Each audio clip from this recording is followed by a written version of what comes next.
Next topics है torque on current and magnetic dipole. तो one by one दोनों topic discuss करते हैं। Torque and current loop magnetic dipole. ठीक है, अब ये आपका नॉर्थ पोल, ये साउथ पोल, दो मैग्नेटिक पोल है, बीच में आपके सर्किट्स बने हुए हैं। कंसीडर ए रेक्टेंगुलर कॉइल, ये आपने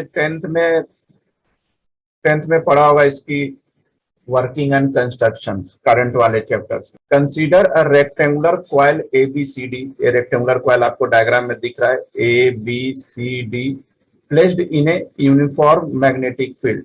इसको यूनिफॉर्म एक रेक्टेंगुलर कॉइल ABCD के है जो कि मैग्नेटिक फील्ड में आपको रखा, मैग्नेटिक फील्ड में रखा है। तो इसके कारण से क्या होगा, इसमें टॉर्क जनरेट होगा। तो अब है कि करंट क्या हो रहा है, करंट एक कॉइल में I करंट फ्लो हो रहा है, डायग्राम में दिख रहा है, दिया जाता है A से B, B से C, C से D, एक करंट, इसमें करंट फ्लो हो रहा है जब इसको एक्सटर्नल सोर्स से कनेक्ट किया गया। Each part of the coil experience one Lorentz। तो each part of the coil के प्रत्येक पार्ट्स पे क्या लग रहा है, वन लॉरेंज। लॉरेंज क्या होता है ये ऑलरेडी बताया हुआ है, लॉरेंज फोर्स याद है। लॉरेंज फोर्स दोनों फोर्स का सम होता है, magnetic force plus electric force का सम इज लॉरेंज फोर्स। तो पुराने क्लासेस में जो मैंने बताया है वहां से जाके आप देख सकते हो कि लॉरेंज फोर्स क्या होता है। Consider a produces same magnetic field B at all points of the B. B first consider the simple case consider कर लेते हैं। Then the rectangular loop is placed such that uniform magnetic field be in the plane of loop। तो मान के आप चल रहे हैं कि जो आपने जो कॉइल ABCD फिलहाल डिस्कस कर रहे थे, तो फर्स्टली क्या आपने को कंसीडर करना है, सिंपल केस करना है कि रेक्टेंगुलर लूप को जैसे ही आपने मैग्नेटिक फील्ड में डाला, such uniform magnetic field in the plane of loop, तो दोनों क्या हो गए, ये जो आपने कॉइल रखा और magnetic pole, these are the same plane, अलग अलग प्लेन में नहीं होगा, these are the same plane। The field exert on force on the two arm AD and BC। जैसे ही आपने इस कॉइल को मैग्नेटिक फील्ड में रखा तो ये दो आर्म जो है AD इधर बना हुआ है, these are the AD and these are the BC। और दोनों आर्म पे क्या होंगे, ये मैग्नेटिक फील्ड फोर्स लगाएगा। It is perpendicular to the arm AB। Obviously जो आपका BC है और AD जो है वो AB आर्म पे क्या है, परपेंडिकुलर है, तो फोर्स क्या लगाएगा, इस पे F1 लगाएगा। On which directed into the plane of loop, मतलब AB जो इस पे आपको फोर्स लगाएगा F1। तो F1 बराबर F1 इक्वल टू क्या हो जाएगा, फोर्स लगा IBB। I तो मालूम है करंट, B मैग्नेटिक फील्ड मालूम है, और ये स्मॉल b जो हो गया ना वो लेंथ हो गया, ये आप देख सकते हैं डायग्राम पे, this is a small b, ए हो गया और ये b हो गया, दिस इज इस कॉइल की लेंथ हो गई। सिमिलरली उसी प्रकार आप F2 लगा, F2 निकाल लें, it's exert a force F2 on arm C2, तो F2 is directed out of the plane of paper, तो ये आपका F2 आ गया। अब दोनों देख रहे हैं F1 और F2 दोनों आपका सेम ही आया, that means net force loop पे क्या हो जाएगा आपका, 0। मतलब F1 जो AB पे फोर्स लगा रहा था और F2 आपका CD पे फोर्स लगा रहा है, दोनों सेम फोर्स है, तो नेट फोर्स आपका लूप का क्या हो जाएगा, 0। F1 कुछ इस तरीके से लग रहा था डाउनवर्ड और F2 अपवर्ड है। ये सेंटर मास हो गया। टोटल डिस्टेंस क्या था आपका, A था, टोटल डिस्टेंस आपका A था, तो सेंटर से डिस्टेंस क्या हो गया, A/2। There is a torque on the loop due to the pair of force F1 and F2, दोनों फोर्स के कारण क्या लगेगा, इस पे आपके टॉर्क अप्लाई होगा। द फिगर, सो फिगर से आप टॉर्क निकाल सकते हैं। तो ये इधर लग रहा है, ये इस डायरेक्शन में जाएगा, ये इस डायरेक्शन में जाएगा, दैट मीन्स ये क्या होगा, एंटी क्लॉकवाइज डायरेक्शंस में वो जो कॉइल को है ना वो रोटेट कराएगा जब इसको आप मैग्नेटिक फील्ड में रखेंगे। तो इसके कारण से क्या होगा, टॉर्क जनरेट होगा। टॉर्क जनरेट हुआ तो टॉर्क क्या हो गया, टॉर्क इक्वल टू IBB, एक फोर्स था। टॉर्क का फॉर्मूला मैंने आपको 11th में बताया था, फोर्स इंटू परपेंडिकुलर डिस्टेंस। तो टॉर्क क्या हो गया, फोर्स F1 भी आपका क्या था, IBB, और F2 भी क्या था आपका IBB, ये फोर्स था, और परपेंडिकुलर डिस्टेंस क्या है, A/2। तो force F1 force into perpendicular distance और यहाँ plus force into perpendicular distance लगा दिया। अब दोनों को आप ऐड कर दो तो क्या होगा दिस, और ए बी तो मालूम है, A B is the area, क्योंकि जो मैंने जो इधर क्वाइल बनाया था दिस, एक क्वाइल था आपका, ए बी था, ए था, रेक्टेंगुलर क्वाइल थे, तो एरिया हो गया ए बी। तो ए बी की प्लेस पे क्या रख दिया मैंने, एरिया। तो टॉर्क का फॉर्मूला क्या हो गया, I A B, I is the current, A is the area and B is the magnetic field. कुछ इस तरीके से एंटी क्लॉकवाइज डायरेक्शन में ओमेगा है ना, तो एंटी क्लॉकवाइज डायरेक्शन में ये रोटेट करते रहता है। Now we consider the case when the plane of the loop is not along the magnetic field but makes it angle with. अब कह रहा है कि अगर मान लेते हैं, कंसीडर करते हैं कि अगर when the plane of the loop is not along the magnetic field, जो लूप जो आपने रखा है ये मैग्नेटिक फील्ड के अलोंग नहीं हो, पार्टिकुलर किसी एंगल पे हो, दिख रहा है आपको थीटा एंगल पे हो, तो उस केस में क्या होगा कि theta equal to pi by 2। इसके पहले जो केस अपन पढ़ रहे थे उसमें अपन 90 डिग्री पर रखा था, तो मतलब angle should be pi by 2 था।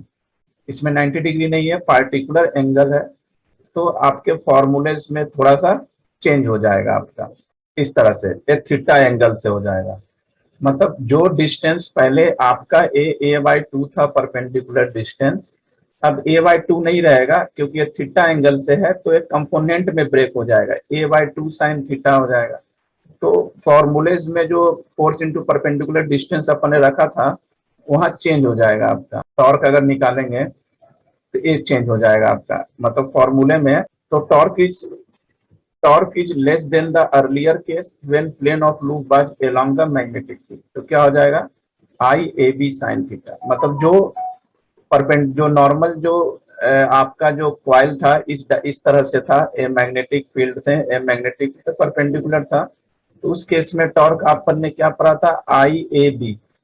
लेकिन जब टॉर्क को पार्टिकुलर किसी एंगल पे रख देंगे, क्वाइल को दिस, एक क्वाइल को एंगल पे रख दिया, तो इस केस में क्या होगा कि ये सिर्फ साइन थीटा फॉर्मूले में यूज हो जाएगा, ये चीज ख्याल रखना। दैट मीन्स इस तरह से टॉर्क जैसे निकालते हैं ना, फोर्स इंटू परपेंडिकुलर डिस्टेंस, तो वहां क्या था ए बाय 2, यहाँ क्या लिख रहे हैं perpendicular distance A by 2 sine theta, A by 2 sine theta use कर रहे हैं, बस ये फर्क है। And theta is 0, the perpendicular distance between the forces of dipole also approaches to, theta 0 होगा। तो क्योंकि साइन थीटा है ना फॉर्मूले में, आई ए बी साइन थीटा है, और साइन 0 मालूम है आपको 0 होता है, तो अगर थीटा 0 हो तो perpendicular distance forces and couple also 0 हो जाएगा। This makes forces collinear and net force torque, तो नेट टॉर्क भी 0 ही हो जाएगा क्योंकि साइन 0 0 होता है। The torque in the figure can be expressed as the vector product of the magnetic and couple of the magnetic fields। क्योंकि sine theta है ना, तो उसमें वेक्टर फॉर्म में लिखो तो क्या आ जाएगा, क्रॉस प्रोडक्ट हो जाएगा, क्योंकि क्रॉस प्रोडक्ट में क्या होता है साइन थीटा। तो magnetic moment of the current loop के क्या हो जाए I A, current into area is the magnetic moment, where the direction of the area vector A is given by right-handed thumb rule and is directed into the plane of paper। तो angle between M और B sine theta, तो torque यहाँ क्या use करोगे M cross B, यानी अगर vector हटाओगे तो M B sine theta हो जाएगा आपका। और डायमेंशन फॉर्मूला तो आप निकाल ही सकते हैं, एरिया इंटू लेंथ, मतलब ए एल स्क्वायर हो जाएगा मैग्नेटिक मोमेंट का डायरेक्शन, डायमेंशन फॉर्मूला। क्या होगा इसका आंसर सर? ऑप्शन है radial magnetic field. Torque acting on the coil maximum it is suspended, coil को सस्पेंडेड किया गया, सस्पेंडेड मतलब इस तरह से लटका के रखा गया, तो उस केस में रेडियल हो जाएगा ना। आप ऐसे ही रख दोगे तो सही था तुम्हारा यूनिफॉर्म है, लेकिन उसको सस्पेंडेड मतलब कॉइल को आप लटका के रखा है, तो उस केस में रेडियल मैग्नेटिक फील्ड हो जाएगा। इसका बताया क्या होगा, the magnetic needle is put in a non uniform magnetic it will be experience. Magnetic needle को नॉन यूनिफॉर्म मैग्नेटिक फील्ड में रखा गया, this is force and torque दोनों लगेगा। ये मैंने उसमें आपको प्रूव करवाया था, इसके पहले वाले चैप्टर जब मैंने पढ़ाया इसी में मैंने प्रूव करवाया था कि डायपोल का केस में, कि डायपोल को जब मैग्नेटिक फील्ड में रखेंगे तो डेरिवेशन करवाया था, और जब डायपोल को नॉन यूनिफॉर्म मैग्नेटिक फील्ड में रखेंगे तो मैंने डेरिवेशंस करवाए थे वहां पर, तो उस हिसाब से फोर्स एंड टॉर्क इसका बता, ये तो बता सकते हैं सभी लोग। क्या होगा इसका answer? Sir option B. Next topic है current, circular current loop as a magnetic dipole. अब करंट लूप क्या ले रहे हैं? सर्कुलर ले रहे हैं। The magnitude of magnetic field on the axis of circular loop.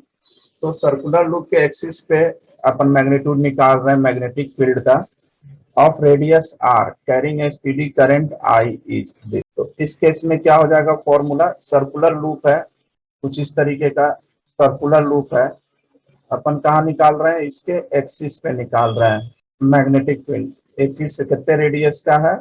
Are radius का है।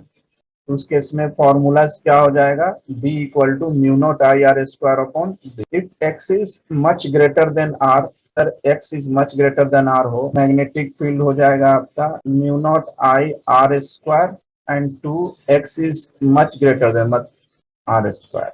तो ये क्या हो जाएगा? अगर आपका x is much greater than R है तो आर बहुत बहुत छोटा है, तो आर को अपन क्या कर लेंगे? नहीं, इस केस में क्या हो जाएगा? आर स्क्वायर नेग्लेक्ट हो जाएगा और एक्स स्क्वायर का पावर 3/2, तो 2 से 2 कैंसिल आउट, ये हो जाएगा एक्स क्यू हो जाएगा।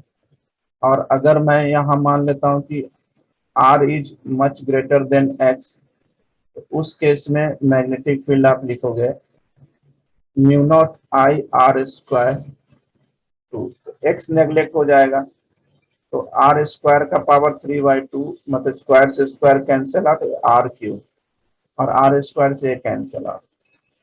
इस केस में मैग्नेटिक फील्ड हो जाएगा म्यू नॉट आई 2 आर।